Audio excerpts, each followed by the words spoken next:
बिस्मिल्लाहिर्रहमानिर्रहीम अन जाबिर रज़ी अल्लाह तआला अन्हु क़ाल नहा रसूलुल्लाह सल्लल्लाहु अलैहि वसल्लम अन युजस्ससल क़ब्र व अन युक़अद अलैहि व अन युबना अलैहि।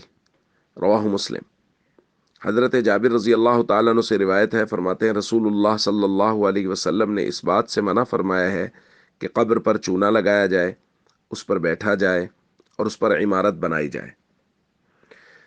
दोस्तों, कब्रिस्तान के मुतालिक शरीयत का मिजाज ये है कि वो महल इबरत है, लिहाजा वहाँ इबरत हासिल करने के लिए जाना चाहिए। ये समझ कर जाना चाहिए कि हम सब की मंजिल यही है और हमें यहीं आना है, लिहाजा हमें इसकी तैयारी करनी चाहिए।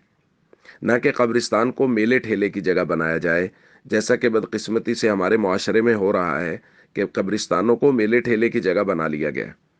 हमारे करीब में हड़प्पा शहर है, जिसके मुतालिक शोहरत यह है कि उस पर आदाब आया था और उसको पलट दिया गया था।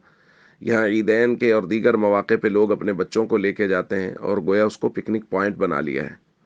बदकिस्मती से बजाय इसके कि इबरत हासिल करने के लिए जाएं, बच्चों के साथ पिकनिक मनाने के लिए उस जगह पे जा रहे हैं।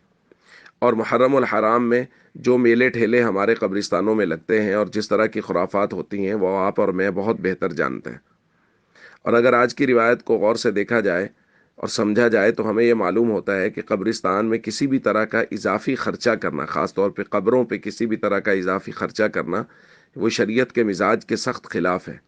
जबकि हमारे मुआशरे में मरने वाले पे ढेरों कर्जे होते हैं, उसके बच्चे बजाय कर्जा उतारने के अपने वालिद की कब्र पे मार्बल लगाने को ज़्यादा तरजीह दे रहे होते हैं। कर्जे जूं के तूं खड़े होते हैं और साहब की कब्र पे मार्बल लग रहा होता है।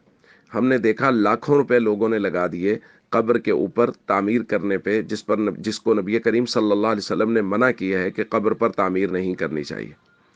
लिहाजा हम सबको इस बात का बहुत ख्याल करना चाहिए कि कब्रिस्तान हमेशा महल इबरत रखें और कब्रिस्तान में हमेशा इबरत की नज़र से जाएं और उसी को अपनी मंजिल समझें और उसकी तैयारी के लिए हमेशा कोशिश करें। अस्सलामु अलैकुम वरहमतुल्लाहि वबरकातुहू।